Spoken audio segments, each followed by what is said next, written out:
Opinionated, outspoken, informative. The Jaguar Journal.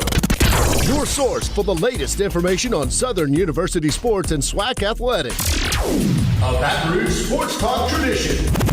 Now, here's your host, Reggie Flood.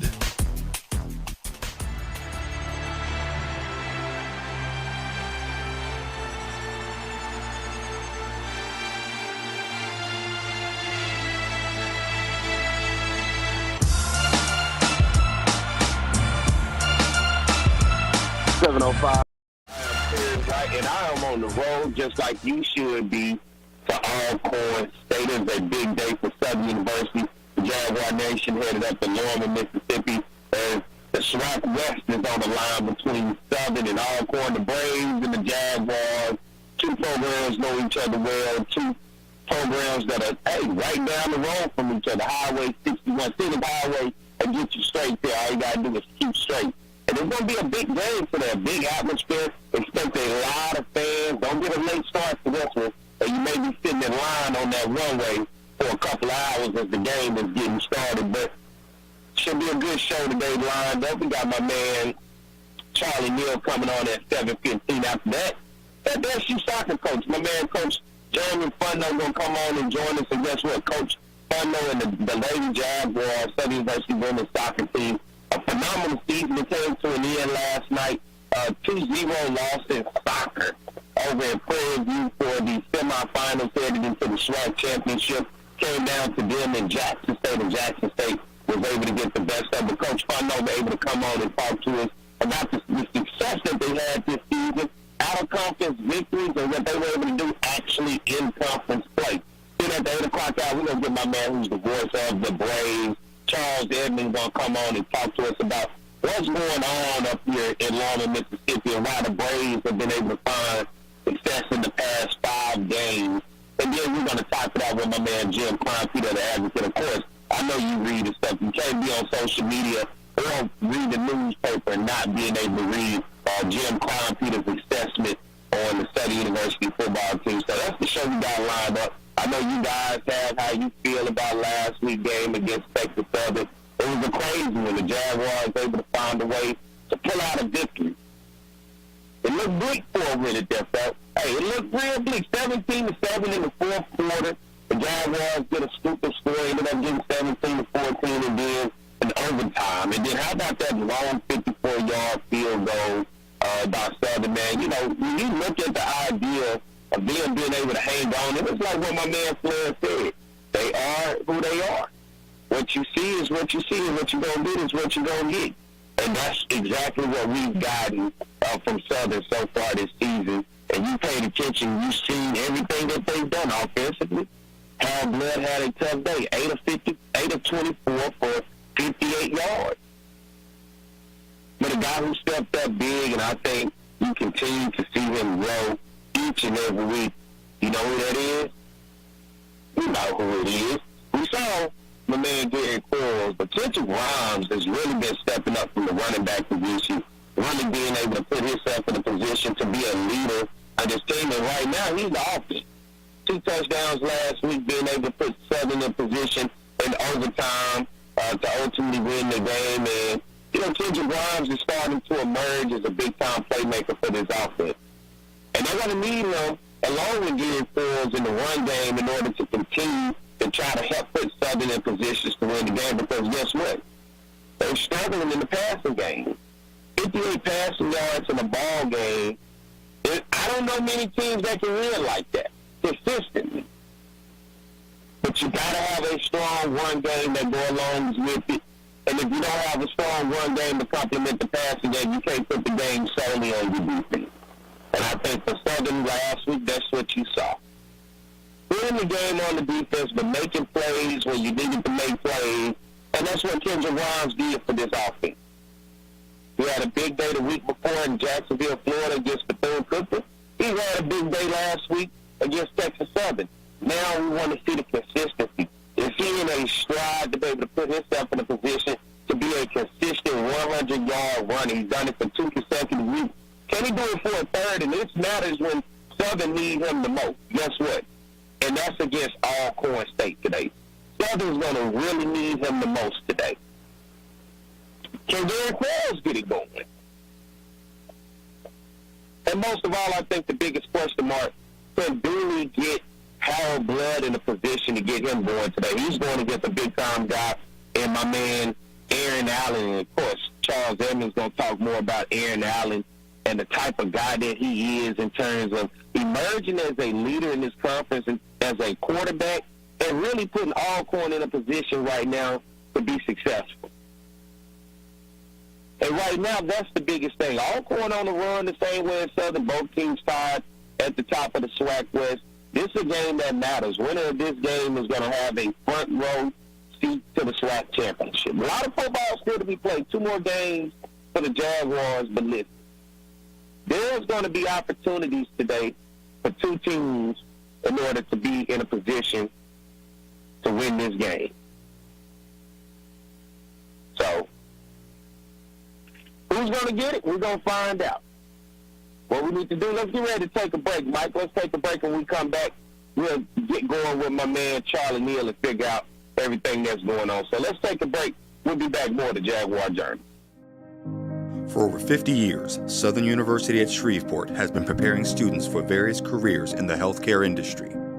We want to thank the past graduates, our future graduates, and all healthcare workers for the frontline service, especially in times like these. If you're passionate about helping others and building healthier communities, start your career as a frontline healthcare worker in health sciences. Visit susla.edu.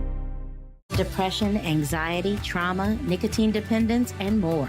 Many families are struggling with behavioral health issues. Reaching out for professional help is the best thing you can do for you and your family. At CareSouth, we are committed to helping individuals and families to heal, bounce back, and grow stronger. Our team of professionals are available for telehealth and in-person visits. Call for an appointment today at 225-650-2000. Hope in healing is just a phone call away.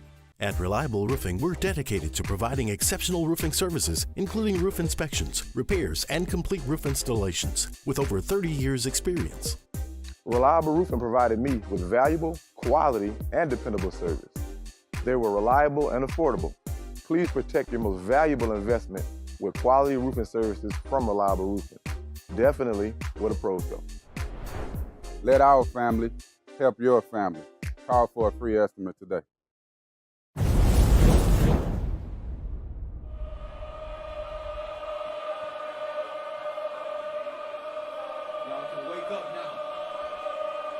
Tupac.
Thank you for watching the Southern University Human Jukebox. Don't forget to like, comment, subscribe, and share. And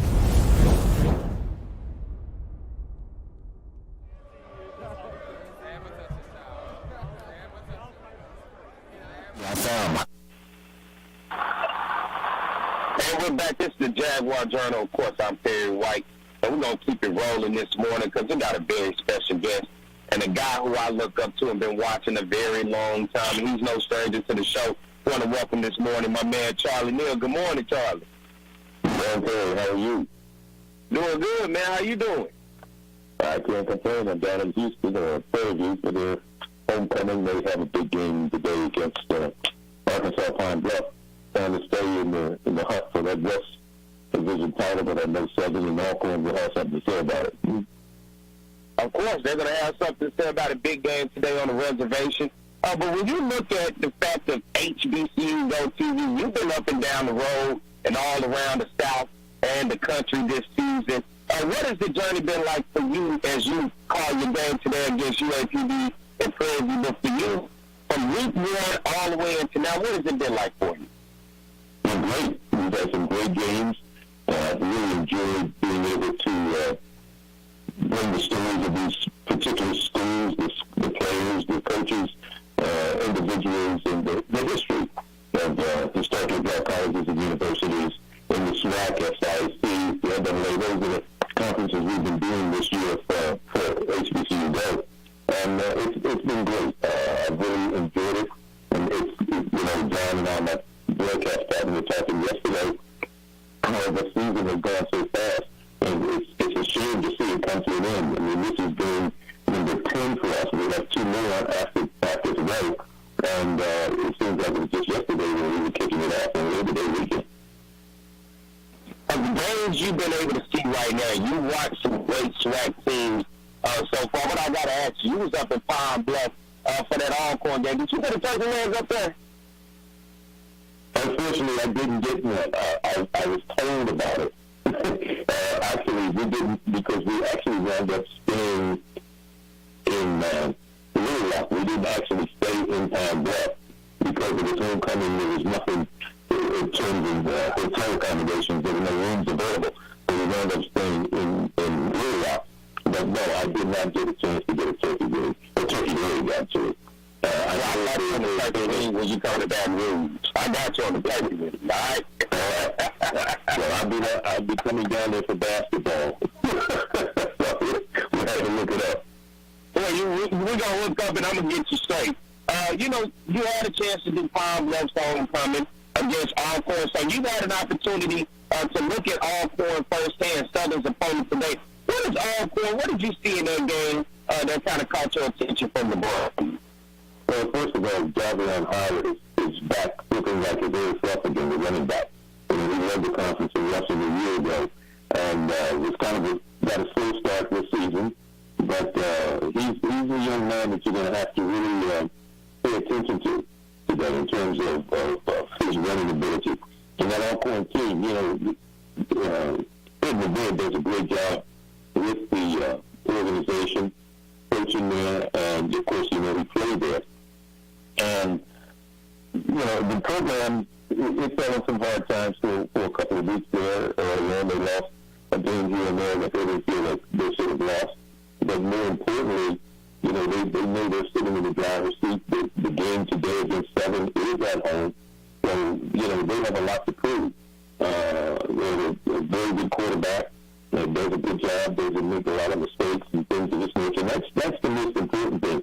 When you get the ball to the right people at the right time, we have good receivers. Like I said, we have Johnny and Howard back there running the ball. And I expect it to be a very good game today. Of course, we know Southern has a pretty good running back themselves, and Howard Bell's your quarterback.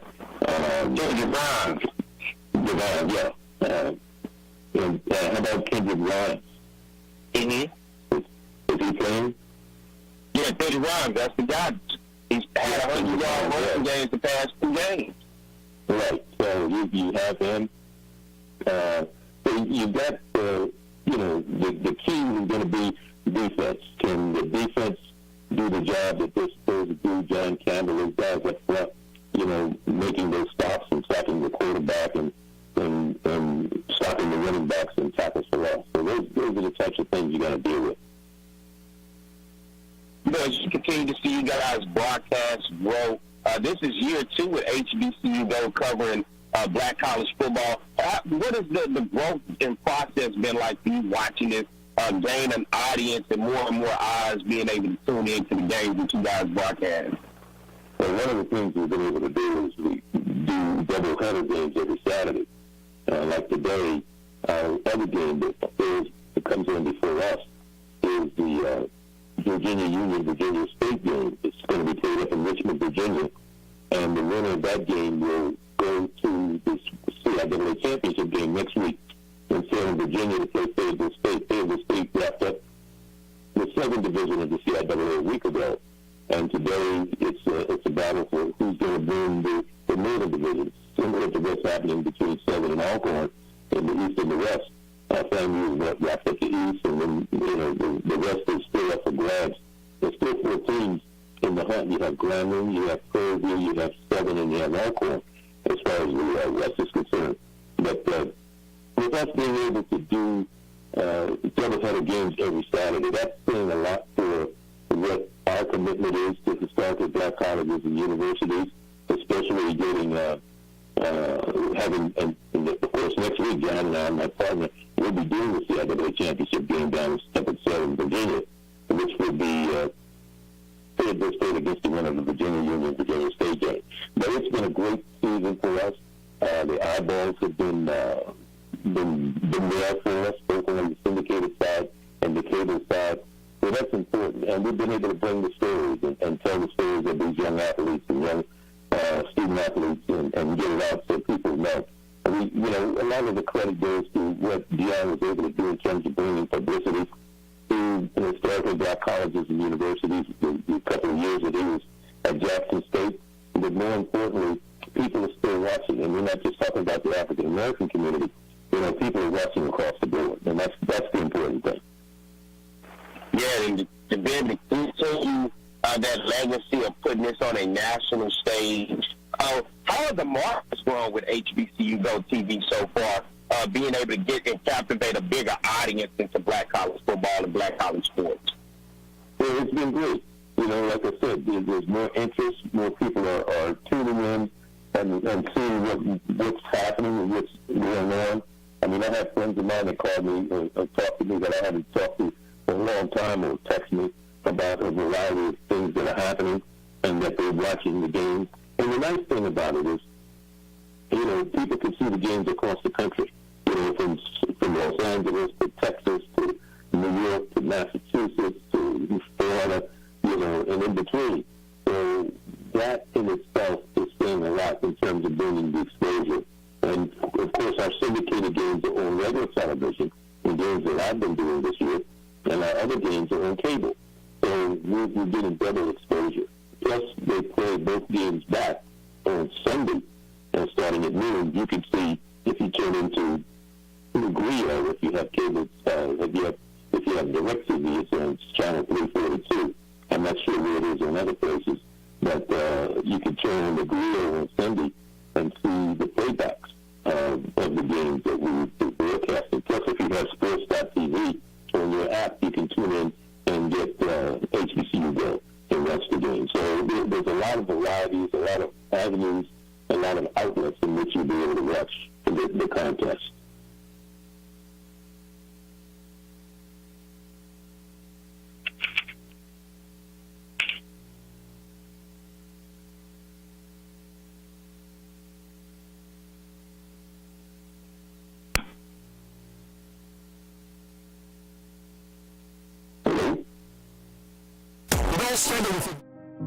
For over 50 years, Southern University at Shreveport has been preparing students for various careers in the healthcare industry. We want to thank the past graduates, our future graduates, and all healthcare workers for the frontline service, especially in times like these. If you're passionate about helping others and building healthier communities, start your career as a frontline healthcare worker in health sciences. Visit susla.edu. Depression, anxiety, trauma, nicotine dependence, and more. Many families are struggling with behavioral health issues. Reaching out for professional help is the best thing you can do for you and your family. At Care South, we are committed to helping individuals and families to heal, bounce back, and grow stronger. Our team of professionals are available for telehealth and in-person visits. Call for an appointment today at 225-650-2000. Hope in healing is to...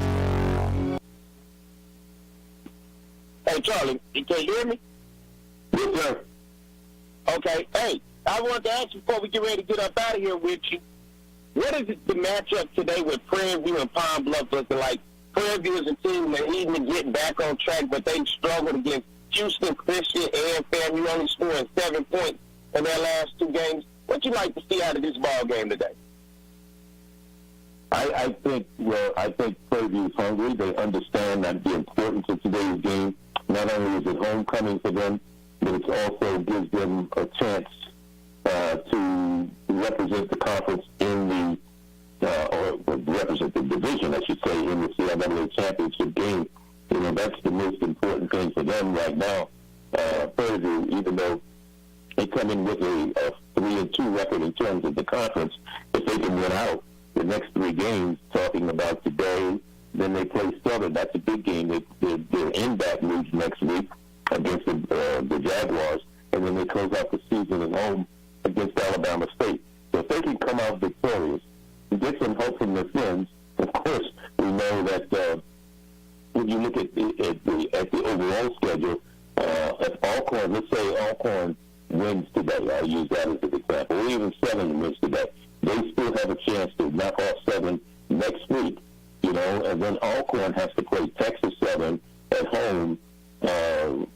That'll be a week from tomorrow, and then they close out the season. That is Alcorn against Jackson State. So that's always a big game at the end of the season. So Prairie View still is sitting in the driver's seat, you know, with those games looming in terms of what Alcorn has to face and what Southern has to face coming up, because Southern still has to play Grambling in the Bayou Classic, you know, in addition to playing for Prairie View.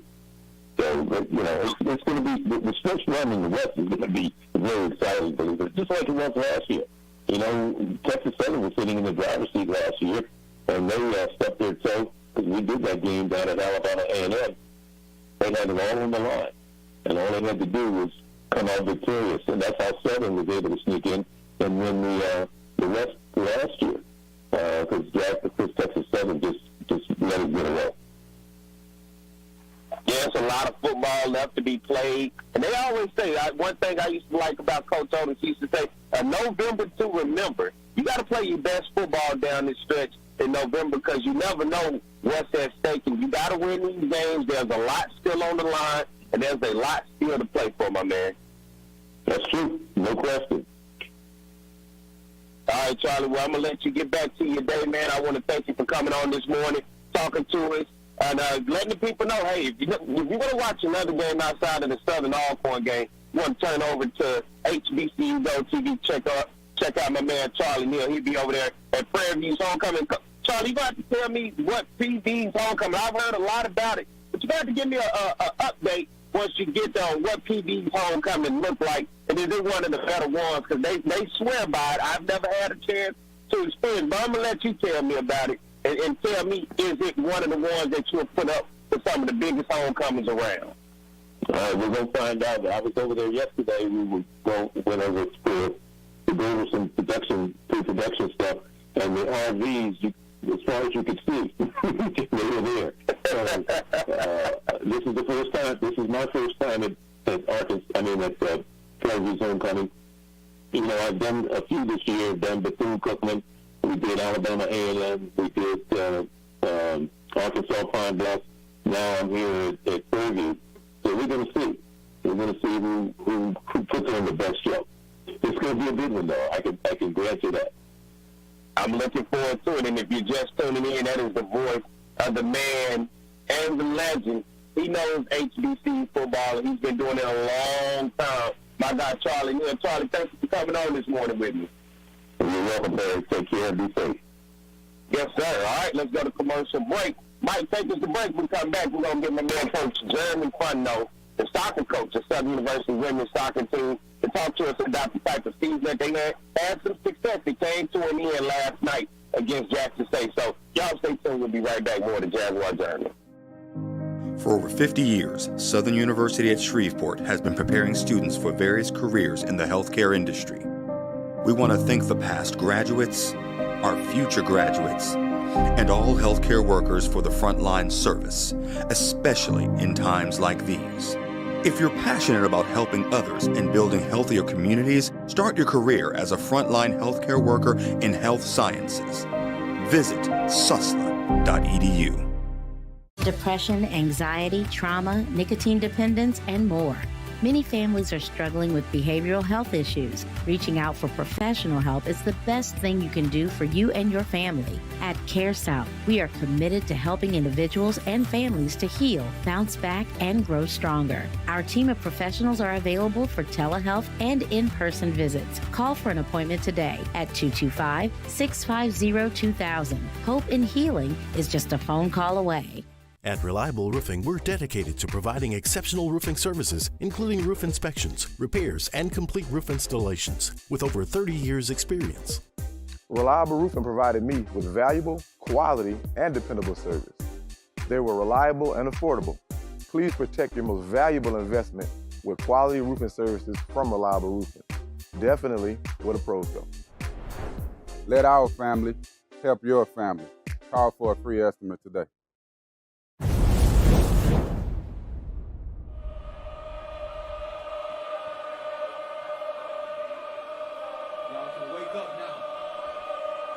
Tupac.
Jaguar Journal. I am Perry White, and we're going to keep it rolling. I want to thank my man Charlie Hill for coming on talking to us about HBCU Go TV and the big game that they have today with Prairie View and UAPB.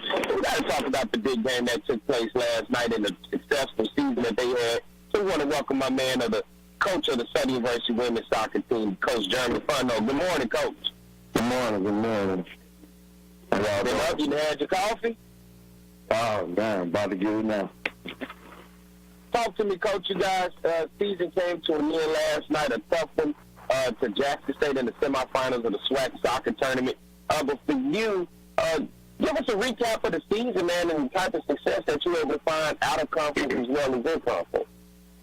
Oh, man, I think it was a good season. We had some tough games at the beginning of the season, but it was more for us setting those games up just to prepare us for the conference pass for the games that we feel like we can compete in and possibly get some wins. And I think it set us up in a good setting by playing those Memphis, the LSU, Lamar's, and everything. and put us in the right mindset. So when we did play McNeese, Southeast, and Nichols, we was able to give them a game. Actually, be honest, those Nichols and Southeastern actually the first time we ever beat them or tied them. So that was a plus for us. And then got us in conference. I mean, we had a good run. First time with that record that we have. We only had one loss the whole season. So that's the first time in our whole Southern University program that it been like that. You know, of course, it didn't end the way, but like I told the girls yesterday, this is where we want to start. This is where we want to be, and we just got to keep pushing. You know, seniors did well going out, but like I said, we only lost 5 seniors, so we got a good class coming back, and we bring in some good recruits, so we should be back in the run of it again next year. What have you done in order to build success of this program since you've been there, and to be patient with it? Because, you know, Rome wasn't built overnight, but to have the type of season to know you guys was right there knocking at the door, what has that process been like, Coach? It was tough, but first I had to give it up to my athletic director on the bank. Basically, you know, he gave me the platform, and we started talking, started discussing, you know, what I need to do, and what changes I need to do. He's sending me out to different places to learn from different coaches, sending me out to different conferences and things like that, just to learn how to build a program, learn how to be patient, learn how to take a program from one place to another. And so I definitely have to give it up to him because definitely, you know, I can't go to those places without him. But man, meeting different coaches, going to different conferences in soccer, having conversations, building relationships with those people that give me the opportunity to get the players that I need.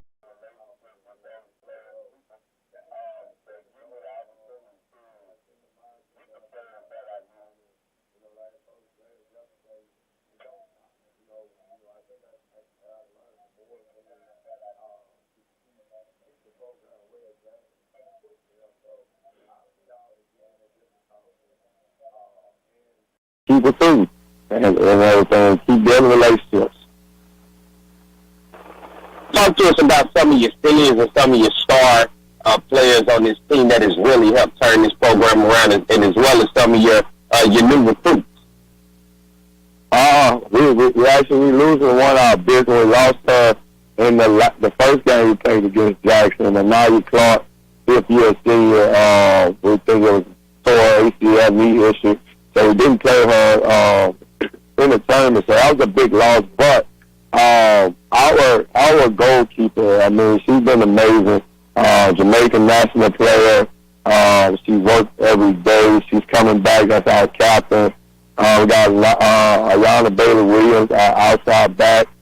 She's St. Kitts national player, and she's been working in and out and getting better and better, more communication that she didn't have the first year. Tori Thomas, our other captain, she's starting to come out her shell on and off the field. She's a great field player, but now we see her as the season progresses. We see her start to come out the shell off the field with more communication, more standing up, not just for the team and herself and things like that. We got recruits that we are still talking to. I think we're gonna say too much about it, but we have a few of them that's going to come out in the next couple of weeks that we think that could come in and compete or start. Just be honest, a lot of coaches are saying it right now, but I think going in that transfer portal is going to be the key. And that's what we did last year. We're going to get freshmen and everything, but we need some players that play now. And, you know, those freshmen sometimes coming in nervous. Now, don't stop them from playing, but it's just the fact that we're going to go in the transfer portal and still try to pull as many players as we can to compete for the championship. When you look at the landscape, Grambling, Jackson State, Southern, Grambling and Jackson playing for the championship. How has the landscape of SWAC soccer changed over the years for you as you continue to watch these different programs try to climb right there with you guys? I got a good relationship with those coaches. You know, and those coaches, the head coaches, the assistant coaches, we talk weekly about things, you know, just, you know, the program, not the program, but more of the scheming and everything. And I probably talk to Jackson coaches a little too much. But just learning off them. They got plenty more years than me. And like I say, I'm one of the youngest coaches that's in the league right now, but I got a longer tenure in there as in the SWAC. But these coaches been coaching for years, you know. So it's just me getting in there learning and seeing what they do. Like, we're gonna stay out here another day just to watch that championship game. And you know, we know we're gonna be there one day. It's just a matter of fact, you know, what it takes to get there. Is it injuries? Is it how many players we have on the field at that last game, the numbers, all that? Is it whatever it takes, we're gonna figure out, we're gonna get there. What is your recruiting area for this program? I know you're always looking for the next star to come be a part of your program. If anybody out there listening, what's your recruiting grounds, and what are you looking for in a young lady to help take this program to the next level for a championship? A couple years ago, I think I'll tell you it was Texas, but we still recruit Texas. We recruit back at home in Baton Rouge, Louisiana, and things like that. We got back into the international segment and everything, but we're looking for players that come in and just work. We're looking for the crazy thing. I know a couple years ago, I didn't even look into the parents' mindset, but we're looking into that family that's going to push always. You know, I think it's at a point where you have to know their parents, know their family, know their background. So we're looking to one that have a background that know what it takes to work on and off the field, know what it takes to work in the classroom and things like that. So we're just looking for some players that really just want to get down and work, knowing that it's not easy coming to college. We all know we can play soccer, and we all played soccer for years. We all could tell that story right there on. I played soccer since I was 5 years old. But we have to know now, you know, that when we get in college, you know, nobody's going to tell you when to go to class. Nobody tell you when you do the work. You just have to do it. You got to get out there on the soccer field and practice when the coach not there, and take shots when the coach not there. So we're looking for one of those players that's just ready to grind and get down there every day and ready to work and not complain about their time. And I think that's what we had this year, last year. So we're in the right area where we got the seniors and the juniors that's leading and guiding everybody that's coming in and saying, hey, this is what we do, and we're going to do it like this. You need to jump in and help us, or it's going to be hard for you. Overall, to get a program going, what are the necessities that you guys are looking to add to this program? If anybody out there listening want to help contribute to the success of this program, want to see it grow, what are some things that you're going to need for this program to help take it to the next level compared to what you started with? Right now, I think of more equipment, more support from not just our parents and students, but the fans around there. And we've seen it more and more this year, and the young ladies recognize it. You know, I know what they say. If you winning, you start to see the support. And then, you know, the donations, the help of get equipment, get the coaches out there for the big recruiting tournaments and everything. It's about 5 or 6 recruiting tournaments that I think our coaches miss, that if we get out there, especially for our African-American young ladies, they want to see a SWAC coach out there. They want to see an HBCU coach out there. So if we're able to get out there, I think that'll be a plus. But the really biggest thing is just the support that is showing, that is needed for the young ladies, that they know they are not just there's not just somebody, but they are somebody that's working hard for the school and the program. So what is, you look at the academia side, because you can't say student athlete without saying shooter first. What have these young ladies been doing in the classroom, not only on the field for success, but in the classroom for success? Oh, man, amazing, man. My team actually averaged as a whole 3.6 GPA. Man, my young ladies, they get in the classroom and do what they have to do. That's one thing right there I don't have to complain about. When I first got here in 2016, the team was averaging, I think, at 2.8.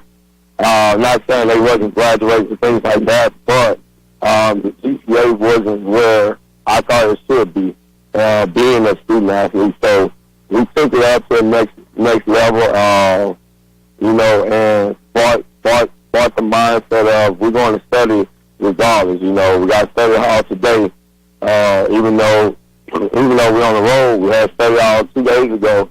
So it's something in their mind that, hey, soccer is not the end. We're starting to get more and more players going pro, so they're not going straight to work after that. But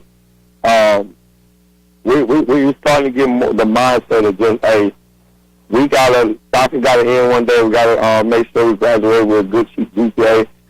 Coming from an HBCU is not easy to get a career they want. So the GPA will help us, and the networking will help us. That's something I do. Go take the graduate job fairs around Southern. The coaches got to go manage for us. So, and we just steady networking and steady making sure those GPA up. So that part I don't stress about no more. Before I get ready to get you up out of here, talk to me about staff as well. I know you don't do it by yourself. What is staff like for you? Oh, man, it's good. Right now I have Coach Wright. That's like my right hand. Whatever I need, if I step away, she's going to take care of it. She's been with me for 6 years, and she helps out with recruiting, especially on the international side, because she is from Jamaica. She got a lot of relationships. Well, she done built a lot of relationships these last couple of years with the international. So she takes care of most of my international. She's my goalkeeper coach and defense. And then we added Coach McCain, which is actually a professor at the university in the English department that we brought down 2 years ago. And he's been great, built a great relationship with the players. He's like the person that you call to calm everything down, because I'll be at 100 a lot. So he's the calmer person. He's a calmer person who's like, hey, this what coach needs. Just relax.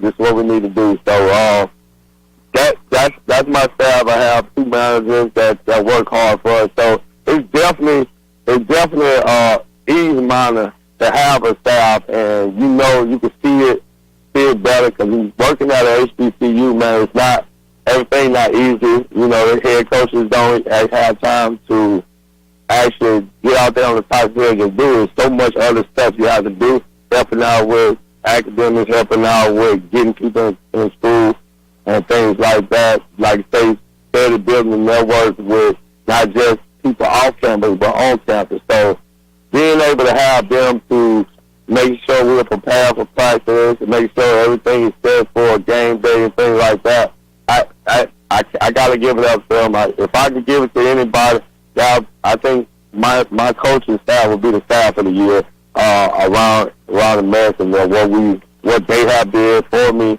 and what we have did for the program. And last, I got to ask Coach, what's the future of this program look like for you? Hey, we're going to keep pushing. So again, I think I told you once or twice, Southern University haven't won the championship. My biggest goal is to get us to that point. and everything before I leave or anything happens. You know, like I say, God willing, that I'm here for the long term. But my job is to get us up there to that point, get that feeling, and keep us there. And I think that's the only. I think we took care of most of the goals we could, but that's the only goal that we're missing. We're not going to stop until we get it. I like that, man, and you and I, we go back a long way, man, and I'm proud to see you with this program. I'm proud to see you have some success. You guys did well this year. You know, for me, I like those out-of-conference victories. When I saw you guys were able to knock some out-of-conference victories, that's what I like, because that starts to build that confidence as you come into conference play. And I think you guys were able to see that success in conference play from the success that you had out-of-conference play. Correct. That's true. So that was real big. I mean, I appreciate you for coming on. Hey, that's the voice of Coach Jeremy Fundo, Southern University women's soccer coach. Coach, congratulations on a great season. I know you guys came up short, one game away from the championship, but hard-fought season, man, and congratulations to you guys. And I hope you have a lot more to build upon for next season.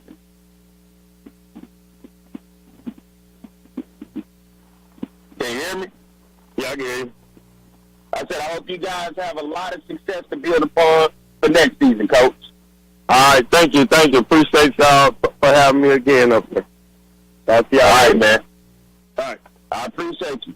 All right, let's get ready to go to break. Mike, take us to a break. We're coming to the top of the hour. When we come back, we're going to get my man Charles Emmett on, talk to us about some Alcorn State football. So stay tuned. We'll be back for the Jaguar Journal. This is your Silicon County. For over 50 years, Southern University at Shreveport has been preparing students for various careers in the healthcare industry. We want to thank the past graduates, our future graduates, and all healthcare workers for the frontline service, especially in times like these. If you're passionate about helping others and building healthier communities, start your career as a frontline healthcare worker in health sciences. Visit susla.edu. Depression, anxiety, trauma, nicotine dependence, and more. Many families are struggling with behavioral health issues. Reaching out for professional help is the best thing you can do for you and your family. At CareSouth, we are committed to helping individuals and families to heal, bounce back, and grow stronger. Our team of professionals are available for telehealth and in-person visits. Call for an appointment today at 225-650-2000. Hope in healing is just a phone call away. At Reliable Roofing, we're dedicated to providing exceptional roofing services, including roof inspections, repairs, and complete roof installations, with over 30 years' experience. Reliable Roofing provided me with valuable, quality, and dependable service. They were reliable and affordable. Please protect your most valuable investment with quality roofing services from Reliable Roofing. Definitely where the pros go. Let our family help your family. Call for a free estimate today.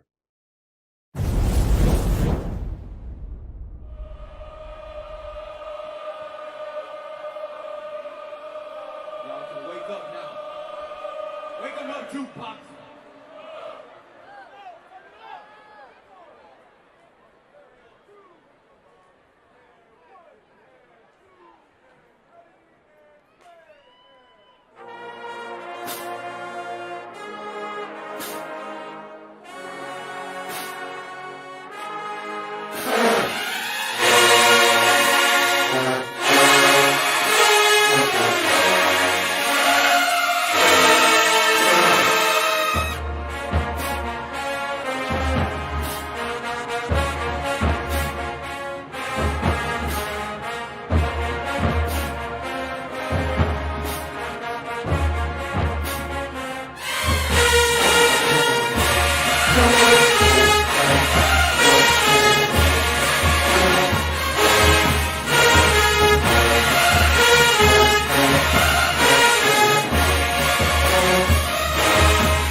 Thank you for watching the Southern University Human Jukebox. Don't forget to like, comment, subscribe, and share.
the Jaguar Journal. I'm pretty right. We're rocking and rolling.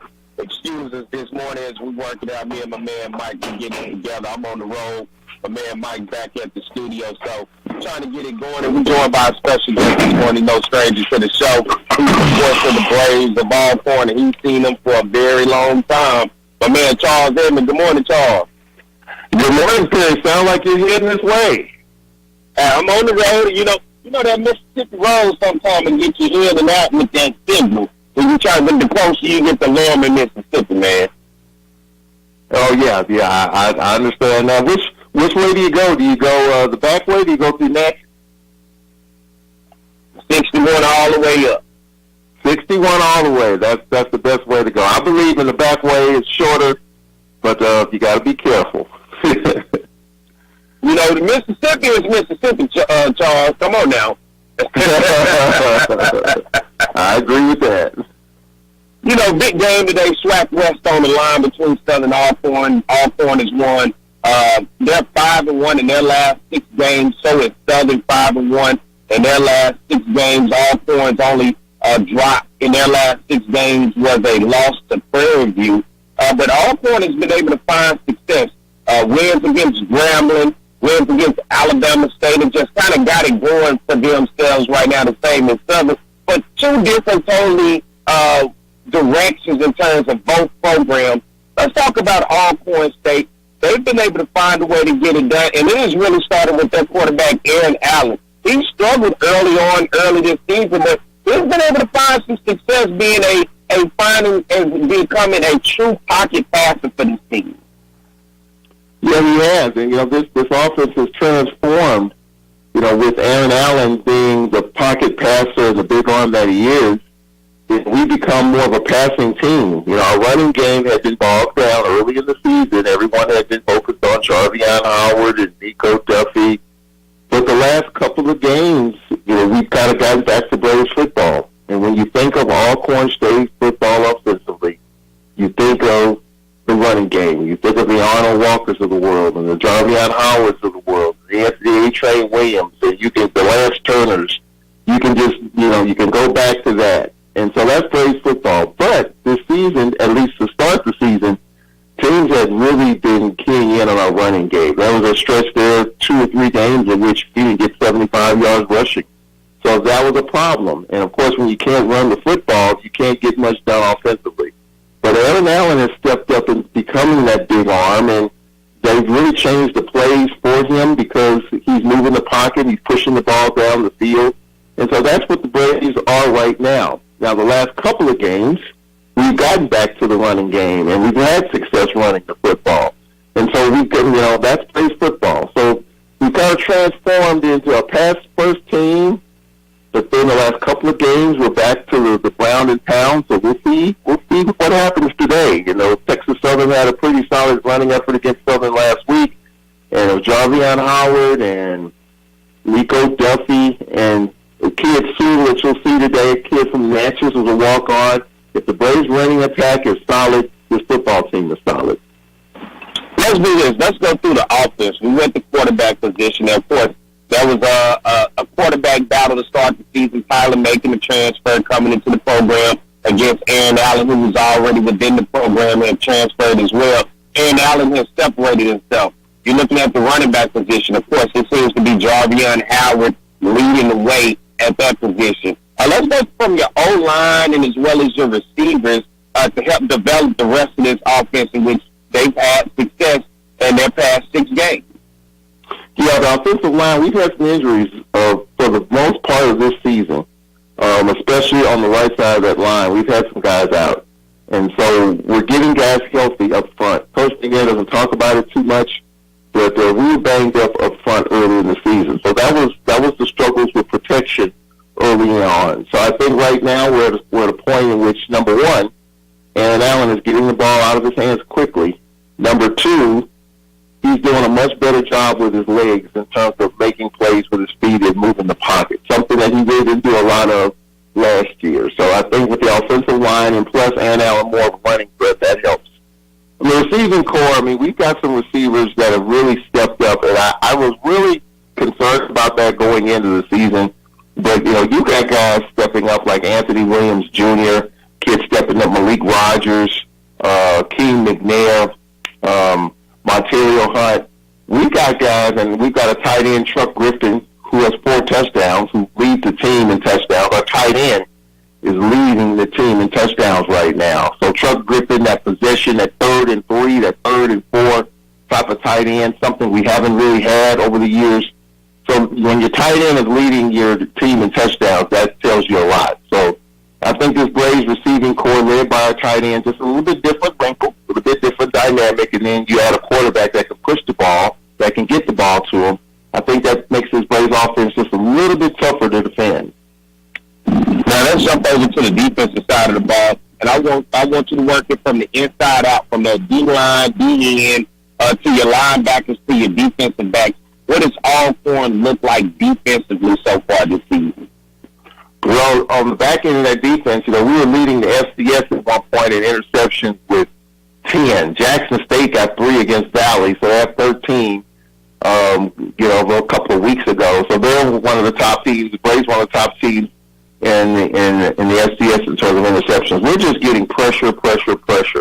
Last week against Valley, all year long, we have been able to slow teams down, and it's led by Malachi Bailey, all-conference defensive performer. We're getting guys up front, Key Wayne Jones and Tyler Smith up front, and then backing those guys up, you got Santonio Rice, you got Andrew Cole and Devin Dawson up front, and then in the middle, you've got Jamarian Edwards in the middle with Terrence Lewis, top 7 in tackles. And then on the back end, you've got a lot of speed, a lot of experience. You got E.J. Woods, sophomore from Natchez. You've got Leachman, a kid from Baton Rouge, a grad student, who's doing really well. So I think all in all, this defense has really come together. Cedric Thomas in his second season, his second tour of duty here as defensive coordinator, was a head coach at UAPB a short period of time. So this defense is what's been carrying us. We get off the field. Sometimes we wear down when our offense is bogged down. But when it's time to rise up, our defense has been able to get off the field and create turnovers and create opportunities. So coming out of the COVID season, before switching over to the SWAC West, Alcorn had won 6 straight SWAC Eastern Division titles. They had pretty much ran that division. Switch over into the SWAC West coming out of COVID, struggled in 2021 and was kind of right there, but struggled in 2022. Those 2 years didn't quite seem to be the Alcorn that we have seen in the past. What have been the growing pains for this program switching over to the SWAC West coming out of COVID to be able to find the success that they see in this year? What was going on with the program, Charles? Well, I think, when the program shut down, I just think we just were out of sorts. Switching divisions, number 1, COVID, number 2, the program, in mothball mode. And then just trying to find that quarterback and coming out of COVID. You had Aaron Allen. That was going to be our quarterback, a different type of dynamic than what we've had. And then, he got hurt last year. And, so I just think a lot of just the wrong things happen at the wrong time.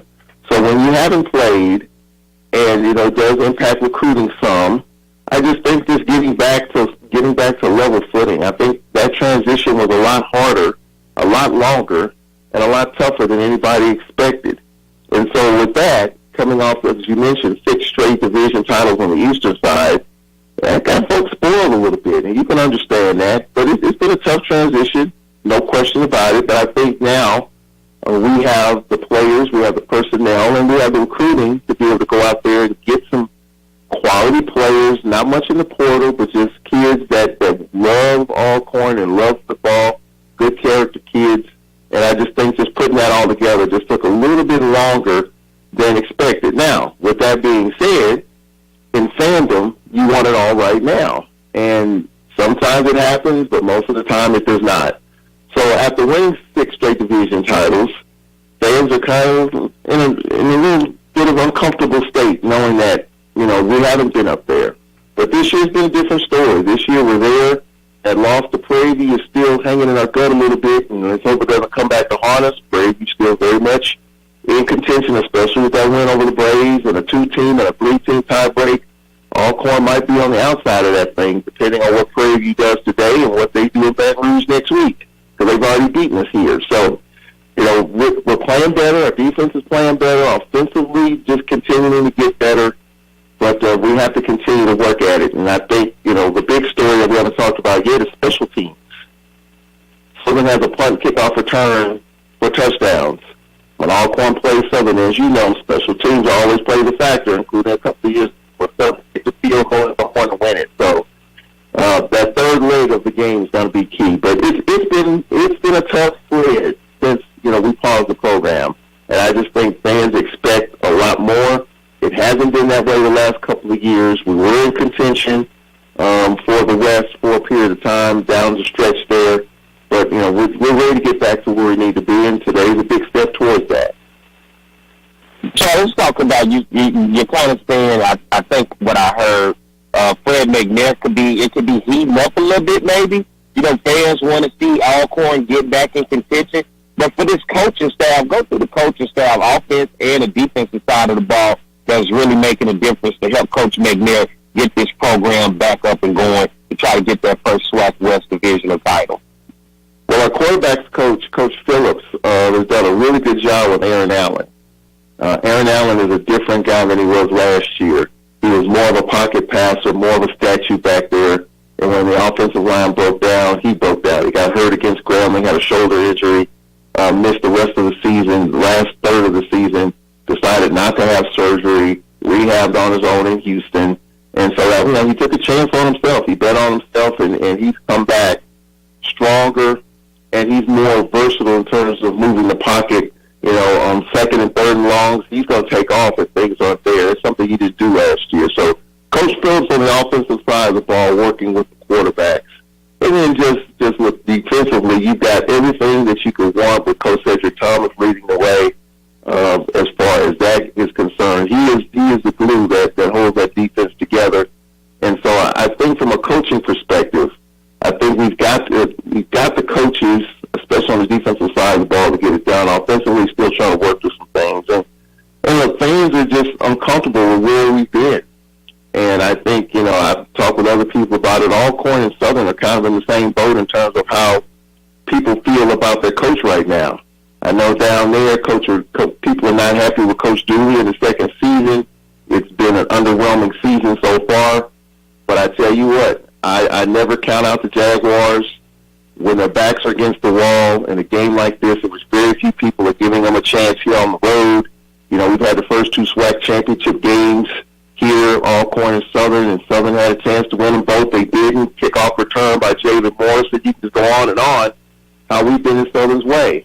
But regardless, I think Southern will play the best game of the year today. And I think, whether it's a win or not, I don't know. But I think Southern will play better than what we've seen all year long from them. And I just think the heat for both programs, for Coach McNair, this is his last year of his contract. A lot of people feel like changes should be made regardless of what happens. Some people have told me we can win in Atlanta, only be the second SWAC team to win the Celebration Bowl. People feel like there still should be some changes. You got that camp out there.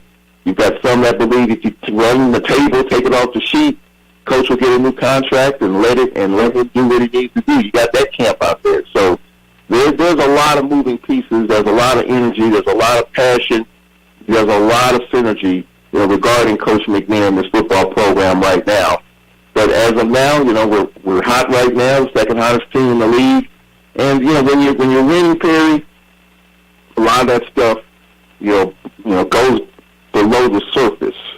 So even though it's out there, it's not out there as loudly as it's been early in the season. When we lost to Prairie View, when we lost to USM and Stephen F. And when you're winning, those things quiet down a bit, and we hope it stays quiet for the time being. Charles, give the people some information driving into Alcorn today. What's to expect if they're getting the late starts and just overall idea of what's going on? Well, as far as traffic is concerned, I got here at 5:15. I've been on campus since 5:15 this morning, and you could drive right up to the entrance and park, and you're good. But as I'm looking at it here, I'm in our booth, and crowds coming in, the smoke is thickening up a little bit, folks are starting to come in. So just pack your patience, It's a 2 o'clock game. You still have time, but as we get closer to kickoff, the traffic will pick up, and just know where you have to go and be where you have to be in terms of parking is concerned. But from what I've seen so far, it's been patience. People are going about their business and getting set up at the tailgates. But, with the entrances that we have, the one way in on the front, the one way in on the back, just pack your patience, and the folks here on campus will get you to where you need to be. And Charles, what else in terms of just the atmosphere? What to expect? A lot of people, it's been a while since Southern's been at Alcorn.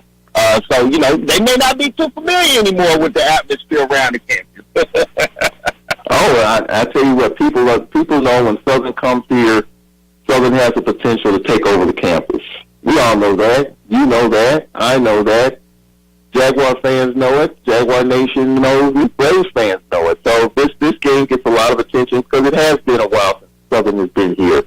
So I think fans have been talking about it. Folks have been camped out. When I got here, you got people sleeping in their cars. It's just the fact that Southern is, back in the rotation where every other year Southern will be here. I just think it's exciting. And because of the fact that it's a SWAC race, Southern and Alcorn both control their own destiny in terms of winning the West, but Prairie View is lurking. Prairie View is right there in the cut, even though they got embarrassed last week down in Tallahassee. But all Prairie View is doing right now, I think their fans are waiting for us to slip up today, and that opens the door for them again. Because if they beat Southern University, they got the tiebreaker on us and Southern, and they control the West. So this game is important. Social media, folks are saying show up, show out, and be loud. I think everybody around here knows what time it is. It's down the stretch. We got 2 tough games on the road after this. Texas Southern next Sunday. Game change the next Sunday. Short turnaround and get ready for Jackson State. So we all know what time it is. We all know how big this game is for both teams, especially for the purple and gold. So the atmosphere is going to be great. Folks are filing in. It's a 2 o'clock kickoff. It's a beautiful day. It's going to be a great day for football. Not too hot, not too cold. So we'll see what happens. I'm looking forward to this game. And I've been telling people, look, the Jaguars, despite, and I follow what's going on down there, period. I know what the Jaguar Nation is saying. They're not happy with Coach Dooley. I understand. I get it. We're in the same boat. Folks are not happy with what's going on here either up until the last month. I get it. But if you win the games that matter the most down the stretch, there's a lot less chatter. There's a lot less talking. There's a lot less cussing and fussing. And so whoever wins this game, the fan base is going to cuss a little less, fuss a little less, and be in contention. So we all know what time it is. And, hey, for Coach Dooley's the second season, it has been a frustrating year. I get it. I understand it. But, again, I have the utmost respect for what Southern does when their back is against the wall and nobody gives them a chance on the road. With a game like this, no one's giving them a chance to come in here and get it done because they haven't here. That's the type of game you got to worry about because Southern will find a way here with special teams, with the way, you got both playing. You kick a 54-yard field goal to send the game in overtime last week. You win it in overtime, a game that saves your season. Games like that can propel you. Then you come on the road with everybody against you. Those are the kind of games that Southern can find a way to win and just ruin your day if you're the home team. So that's why, I get all that. That's why I have the respect for the Jaguars, and I think they'll come in here and play the best game of the year. Whether it's enough or not, I don't know. But the Braves better be ready. And I think with the atmosphere and the fans and just the weather and just the camaraderie, I think it's going to be a great atmosphere today. 7 winners of the past 2 against the Braves of Alcorn. And, of course, those was up in Baton Rouge. Southern has not won in Lorman, Mississippi since 2016. It's going to be a big one today. And Charles, listen, you said all that. I don't want to hear Cherokee, and I don't want to hear funky stuff today. As long as I don't hear those 2 songs, Charles, I know it's a good day for the Jaguars. If I hear Cherokee all day and y'all break out funky stuff, I know it's a tough day for the Jaguars. Oh, yeah, everybody's already talking about that, but Cherokee will be piped loud and long. I saw the post on social media this week playing Cherokee down there the whole week, and I think that's to prepare for the loud and the energetic crowd here. So, again, Coach Dooley is turning over every stone he can to simulate what to expect here, but it's a whole different animal when you come here and this place is packed. Charles, I appreciate you for coming on this morning, man. I want to say thank you. I just pulled into Alcorn, getting settled in myself, so the line is starting to form back at that guard shack. So if you're on the way, it's time to start getting into campus. People are already out tailgating. I'm looking around. It's looking like I got here right in the right amount of time to get myself settled in. So, Charles, I'll see you around, man. I'll hit you up here after the show, but I want to appreciate you for coming on, man, and thank you for giving us that insight into Alcorn State Braves football. All right, Perry, man. Be safe and enjoy the day. It's going to be fun. I'll do my best. It'll be even funner with a win, Charles.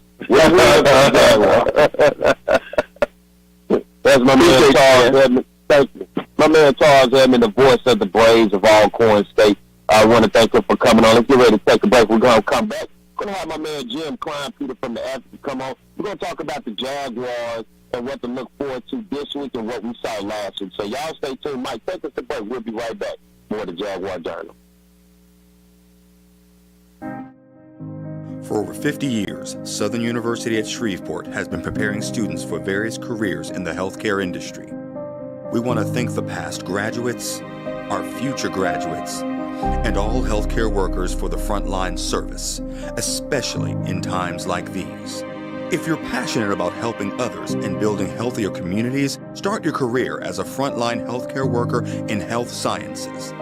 Visit susla.edu. Depression, anxiety, trauma, nicotine dependence, and more.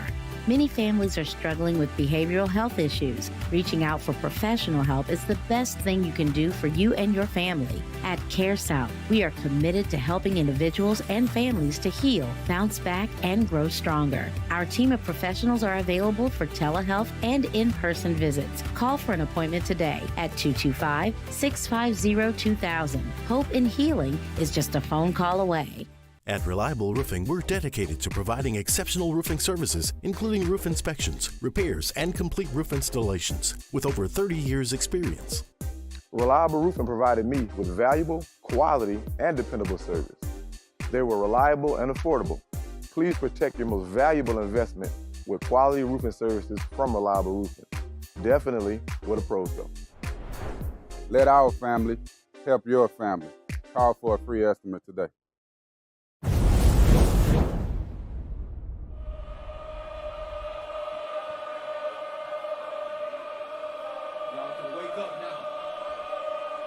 Tupac.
Thank you for watching the Southern University Human Jukebox. Don't forget to like, comment, subscribe, and share.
Back, it's the Jaguar Journal. I'm here. We're going to keep it rolling. Thank you for my man Charles for coming on this morning, giving us some insight of the Alcorn State Braves football team. Hey, let's get ready to keep it going. My man Jim Klein-Peter is coming on now. And Jim, good morning to you. Good morning, Terry. You know, we got to get into the Southern University football talk. That's why I got to talk to you about what the Jaguars look like. You had an opportunity to check them out last week and look at them and see exactly what was going on. Give us a recap in terms of what you saw last week, and then we'll get ready to go into what we're going to see today. I saw last week a team that has a lot of concerns all of a sudden. A team that took two steps back, not just one. They were lucky to win that game. I think Texas Southern lost it more than Southern won it.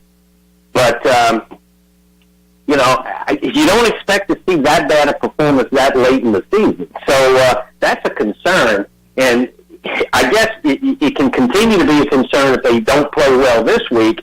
But it needs to be a wake-up call for this team because you know, where they're going, they're not going to get away with that kind of play today. You know, you look at Harold Blood last week, only completed 8 passes for 58 yards. What seemed to have been the struggle for him? For me, he looked uncomfortable, held the ball too long, allowed himself to take those unnecessary sacks. But for you, what seems to be what was the issue last week from you watching Harold Blood? Well, a lot of it was the offensive line. I mean, Blood is who he is. He's not going to run away from anybody in the pocket. You know, I think, you know, he goes back to pass, and he's already looking for a place to escape to. they got to give him a little bit more time to look, because if he's looking down for a way to escape, he's not looking downfield at his receivers, so he's not seeing the routes, and he was really, really off target with his throws. Even when he had time to throw, he was missing people by a couple of yards, over their heads, at the feet, to the left, to the right. Some of those sacks are his fault because he runs right into them. But I think they got a serious offensive line problem that has been there all year. They've been able to run the ball a little better. I think they need to shut down the passing game and try to win today by running the ball and playing, field position and, just moving the chains and holding the ball. You look at Kendrick Grimes, a guy for the second consecutive week has had 100 yards rushing. What has happened with the emergence of Kendrick Grimes, and does this look like it can be consistent with him as the running back position? Yeah, he had a good game, but you got to remember, he wasn't that consistent. They weren't that consistent running the ball. I think most of his 136 yards came on 3 plays. They were not moving the chains. They were not converting. The offense scored 1 touchdown in regulation. Rimes is explosive. Now so is Qualls, but Rimes seems to be a little bit more dangerous as a runner. When he gets past that first contact, he moves pretty quickly, and he's shifty in the secondary. He does a good job of creating extra yardage for himself.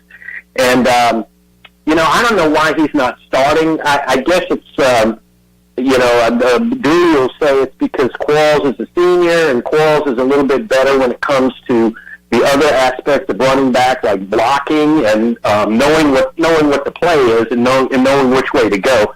Plus Ryan just fumbled. I think he's fumbled the ball away 4 times this year. And so, he's getting better. Dooley keeps saying he's still a young guy, and he is, I guess. He's a sophomore. But, he's definitely been their best offensive weapon in the last couple of games. What has seemed to happen with Kobe Dillon? He's kind of disappeared from this offense so far this season. Yeah, sometimes when you get relegated to the third string back, that happens. It's hard to, you're not getting the reps in practice. You gotta, that's one of those times where you've got to, buckle down and be ready to play. He's not as explosive as Rimes. I would say that, you want him in short yardage situations. I'm disappointed that they haven't, they've kind of gone away from those wildcat formations. They tried him. I saw it one time this year on the goal line, and they didn't have a lot of success with it. I don't think that's a bad move, though. I think that gives the offense an extra man. So I'd like to see them use Kobe Dillon in that situation, maybe a little bit more. But who knows? But I think it's, when you're relegated to a third string back, it's hard to get traction there. Yeah, I know that what you was talking about. They ran some of that wildcat at goal line at UAPB this season, and I think especially when you start to have struggles in the passing game with a Harold Blood, and you're looking to try to keep the offense going and keep the defense off the field. I'm not opposed to seeing that wildcat, and maybe with the Kendrick Grimes and the Kobe Dillon in the backfield. Kobe Dillon also a former high school state championship quarterback in the state of Louisiana, so he has the athletic ability, I think, to go back and forth. But I would like to see him, Jim, a little bit more with the wildcat, especially like we saw last week, the struggles of the passing game with Harold Blood. Yeah, and the thing about it, Kendrick Grimes is a good running back, and he has some wide receiver skills too. But Kobe, having played quarterback before, the opposition knows he's a threat to throw the ball, even though he probably won't. You put Kendrick Grimes back there, nobody's going to respect him as a passer. So you kind of want to stay with Kobe in this one. Let him take the snap. He's pretty good at breaking a first tackle. He's got some power to him, and so I don't think it was a bad move to come up with that, but I wish they'd use it. I think especially in this game, they're going to need it because they're gonna crowd the line of scrimmage on Southern today. Let's look at defensively, the defensive side of the ball for Southern. And it stepped up big to help Southern in a position to put itself to possibly try to win the game in the fourth quarter, and they were able to tie it up and then take it into overtime. But talk about the defense and how they stepped up. And if you ask me, Coach Miller deserves all the accolades by keeping this Southern team in contention week in and week out, because it has been the play of the defense that has really helped them out. But Jim, they gave up 244 yards on the ground to Ladarius Owens, who is leading the SWAC in rushing right now, but still found ways to make big plays and goal line stops. Yeah, that's the key. Southern, it was uncharacteristic of them. But I think Texas Southern went into the game with a game plan to run it right at them, and they couldn't get into the end zone. I mean, they had the ball inside the 10 twice and didn't get points out of it. And you credit Southern's defense for buckling down and preventing that. But they did give up a lot of yardage, and the thing that did was it kept Southern's offense off the field. So you can't have that. You gotta get the ball out there, and Southern's offense has got to make some first downs to keep the defense fresh. But yeah, they gave up a season high in yardage too. So that. And they made a mediocre quarterback look above average. So that Texas Southern quarterback fumbled the ball so much that it just negated everything else that he did. So that's why I'm saying that I think Texas Southern lost that game more than Southern won it. Well, you see Southern secondary coming into a game today in which Alcorn State Aaron Allen has really seemed to have been in his stride. He's finding himself nearly completing 300 yards a game since that slow start to start the season. He kind of started the season of what we saw with Harold Blood, not even touching 100 yards passing, and it was tough, but now he's found his stride, and he's knocking on the door of 300 passing yards a game, and they have the running backs to do it, including with a guy by the name of Jarvion Howard. What do you see Southern's defense matching up against this Alcorn offense today? I think it's going to match up well. I can't say, I can't confirm that I have to go back and look at the teams that Alcorn has played, but I think this is the best secondary Alcorn will have played against. And Alcorn's secondary might be the only one better than Southern's. They've got 11 interceptions. But Southern's secondary has had one bad game, and that was the Jackson State game. And I think that's the strength of this team. They tackle well. They're healthy. Everybody in that secondary is out there. They've got experience. They don't panic. They look like they've been communicating pretty well. So I like that matchup. I like the fact that Southern can probably stymie them through the air a little bit, and that should keep the game close. I'm looking for a close game. You know what makes me nervous? You said it, and Charles Edmonds said it. Alcorn being right there at the top of FCS and interceptions. Alcorn with 11. And one thing I've seen with Harold Blood, he normally has at least 1 or 2 interceptions within him in the game. That makes me nervous, especially with the way Dooley wants to add the ball out. To be able to put it in an inconsistent quarterback's hand against a defense that's one of the top and secondary one at the top of the nation, that kind of creates a recipe to have me kind of being a little nervous today, Jim. Yeah, and I think even Eric Dooley knows this. And I think they've been taking the ball out of his hands a little bit in the last couple of weeks. They've been going with a running game, trying to run the ball a little more. And he'll always tell you that, if I'm defending Southern, I am not worried about Harold Blood. I'm putting 8 people on the line of scrimmage and letting you, bang your head against the wall and then try to pick up, a 3rd and 7 through the air. If Southern's in 3rd and 7, they're in trouble. I mean, they've got to move the ball. They got to get into 3rd and short where the defense doesn't know if they're going to run or pass. But they do. That's why I'm saying a conservative approach in this game is probably the only way to win it. You've got to move the chains. You got to keep the home team off. You got to kill their momentum by hanging on to the ball. So you don't want blood throwing it up there 30 times, maybe not even 20. I know. Listen, I damn sure don't, Jim, and listen to you know, Blood has had issues all season with turning the ball over, and this is a game you don't want to see him turn the ball over. All right, Jim, you did the articles. The people have read it, but for those who have not read it, give us the do's and the don'ts and the good and the bad of today's matchup between Southern and Alcorn with the SWAC West Division possibly on the line as we move forward into November. Well, I think this is clearly the two best teams in the West Division. So, and with only 2 weeks to play after today, this is the game for the West Division title. I'm going to say it right now. And whoever wins is going to win the West. I don't see anybody else beating Alcorn that's on their schedule because I don't think they play FAM, and but they do play Jackson State. But they've got, if they beat Southern, they've got that half-game edge, the head-to-head matchup. So, yeah, this is I consider this a really big game for all the marbles. And the match, these are the two best teams. They both have good defenses. They both put good pressure on the quarterback. Alcorn has 21 sacks. Southern has 20. So all the interceptions, good defense, two good defenses. Alcorn just has a better offense, and it's been more consistent this year.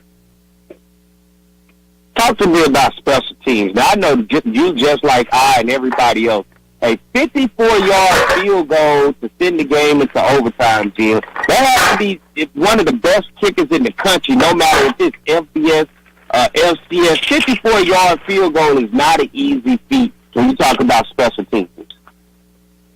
Oh, yeah, and, Southern special teams had that one bad game against Florida A&M. You know what? They'd be unbeaten. They would have beaten Florida A&M that night if they could have gotten their special teams right. I sincerely believe that. That's the only thing that kept them from winning that game. And but that was just an outlier type of game for them. Yeah, they got a guy with a great leg. He's shown that he has a great leg. He was a freshman kicking off for him, putting the ball in the end zone. So this guy's got the leg, but boy, that kick was straight as an arrow. That's 54-yarder, and just the pressure, because it's not a game winner. It's to keep from losing the game. He's got to make that or they lose. So yeah, and that shows he's got the mental capabilities to make a big kick. He missed one earlier in the night, which probably rattled him a little bit. And so the fact that he was able to compose himself, walk out on the field, and deliver in a high-pressure moment like that tells you something about the kid, not just his leg. What you want to see from the coaching staff today, Jim? I know you and I have had opportunities to talk to Dooley offensively about the game plan and the miscues that we've seen offensively. We haven't quite really had that opportunity on the defensive side, but Coach Miller seems to, keep them right there. But what you want to see from the coaching staff offensively and defensively today? Well, like I said, I think you got to play a little conservative. I think you start the game on defense. Dooley, if he wins the toss, Dooley likes to take the ball. I never have liked that. I think having the ball to start the second half is a big advantage. So I'd like to see them, if they win the toss, kick off, play defense, go play to your strength, try to get a 3 and out.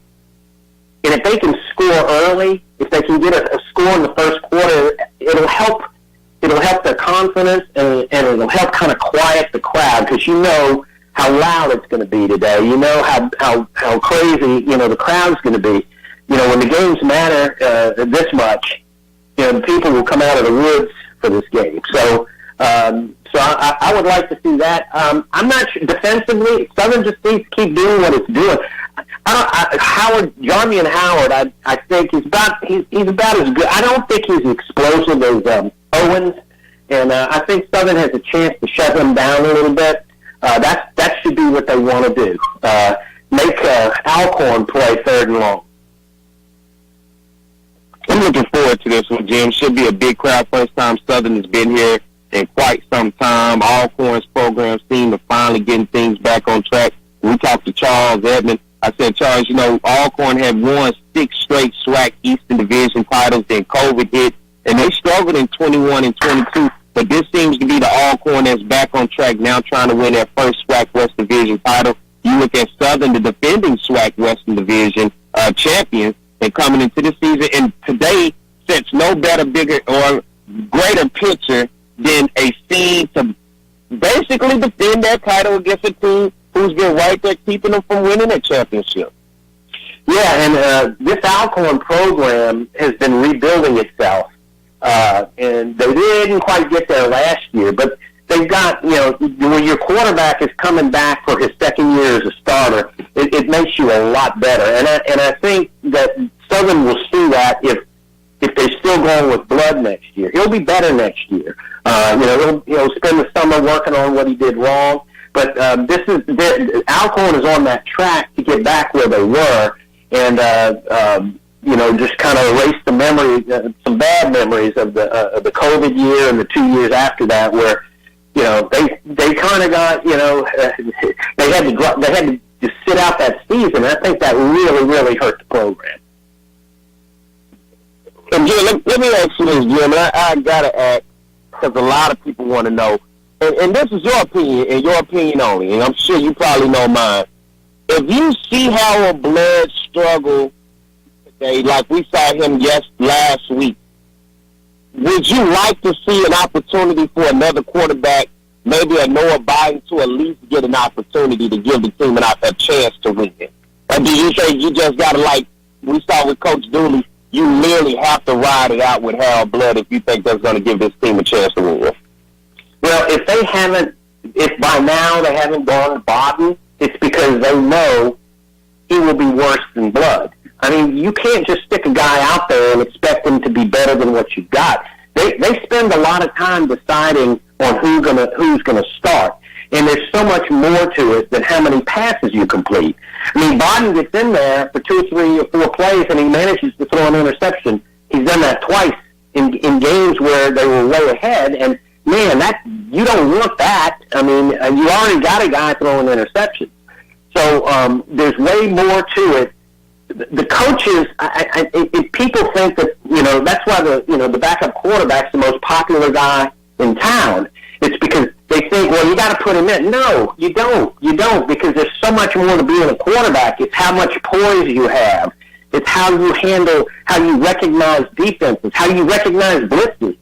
A lot of times when a quarterback gets sacked, it's his fault because he's supposed to recognize when the blitz is coming, and if he stands there, and the guy hits him from the blind side, it's his fault because he knew the defense, and he didn't adjust to the blitz he should have known was coming. It's things like that people don't understand. They want to go to that backup quarterback, and it's just, these coaches see these guys every day, and they know what these guys can do. I don't have a problem with Dooley not changing quarterbacks. I don't have a problem with that because, obviously, last year I think he should have. But you just don't know because he doesn't have Bubba McDaniel on the team this year. I think that was the problem. That's the guy that should have been playing. I don't see a Bubba McDaniel on this team. Well, Jim, I appreciate you for coming on this morning. We have set the tone for a huge game, safe SWAC West matchup. The division is on the line, and Jim, as always, man, I appreciate you for coming on. And maybe I'll see you around Lorman, Mississippi at some point today. Hey, I'll probably be lost in the woods trying to find the stadium, That's the voice of my man, Jim Klein-Peter, covers Southern University football for the Advocate. Thank you, Jim, for coming on. Thanks for having me, Paris. All right, everybody. I don't think we could have said it any better for you. You see what's going on. I want to thank my man, Charlie Neal, Coach Jeremy Funno, Charles Edmond, and as well as Jim Klein-Peter coming on, giving you guys a great show today. Huge matchup here in Lorman, Mississippi on the campus of Alcorn, Southern University, 5-1, 4-1 in conference play, along with Alcorn State 4-1 in conference play. The SWAC West Division titles on the line at Jack Speaks Stadium. If you got to be in Lorman, Mississippi there, if you're going to support the Jaguars, should be a big one. I want to thank you guys for listening this morning. Thank you, everybody out there on the YouTube, on the Facebook, out on listening to us in Alexandria, Baton Rouge, New Orleans, and everywhere around. Man, thank you for tuning in this morning. And as always, listen. If the man upstairs says the same, we'll be back next week at the same time in the same place, because always it's the Jaguar Journal. Catch you guys later. For over 50 years, Southern University at Shreveport has been preparing students for various careers in the healthcare industry. We want to thank the past graduates, our future graduates, and all healthcare workers for the frontline service,